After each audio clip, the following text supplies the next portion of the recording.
we have these women in our church who go to strip clubs every week. They go to porn conventions. And they go in the strip club, they got their little pink basket, little smell good in the pink basket, little pink Bible, nice little note, and they minister to the strippers. This is a women's only ministry. Had a couple guys try to say the Lord spoke to them. Lord ain't speak to you. They go in the strip club. And when they go in the strip club, they're there to minister to the girls. And one day they went in the strip club and they sat down and there were some guys in there and they said, what are y'all doing here? And they said, we're from the Rock Church. And the guys' heads dropped. They said, we're from the Rock Church too. They got 2 for 1. Before I tell you the application, let me read the story in this Bible. Look at Mark chapter 5, verse 6. Let's go from verse 1. Mark 5:1.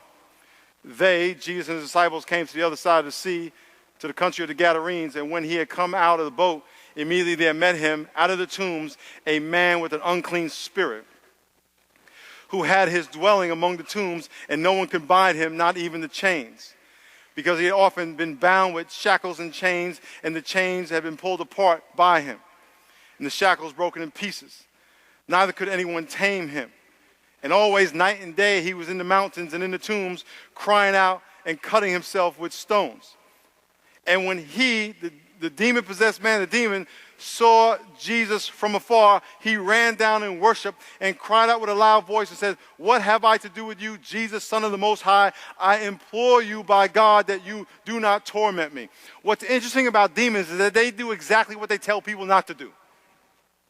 Demons do exactly what they tell people not to do. Why? Because they're liars and hypocrites. What do? They acknowledge Jesus as Lord and worship him on demand. Not even on demand. Jesus has to show up. He just shows up and they get on the ground. But here's the point. Christ was walking around going to the tombs. The most dangerous part of the town where the demon-possessed guy that's crazy is. That's where Jesus went. And as soon as he went, the demon, without Jesus self-announcing, the demon knew who he was. Go back to the strip club. I promise you that long before those men sitting in that strip club knew those women were from the Rock Church, the demons knew. I promise you. They saw him coming in, they saw him walking in, they said, okay, here come that girl. And when spirit-filled Christians, born-again believers, walk into an establishment, the demons know there's a new sheriff in town that they got to bow down to. Oh, you're driving to church, trust me, there are demons standing in front of the bars, they're standing in front of the strip clubs and group homes, convalescent homes, the schools, yes, schools.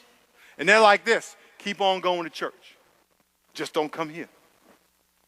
Go to your little holy huddle, we got this taken care of. And they got these people enslaved, and we drive to church right by them without realizing what's going on, and then we drive right home. And the demons go, yeah, keep going, it's like a parade. Go ahead. And he said, we got these women, we got these kids, we got these elderly, we got this taken care of. You go to your church, we got ours.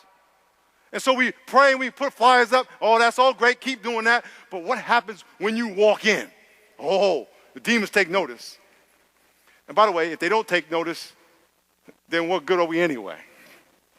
If we really have God, and you walk in, and they don't, and you have no authority, you're not worshiping this Jesus because he says, I'm giving you, he has all authority in heaven been given to him.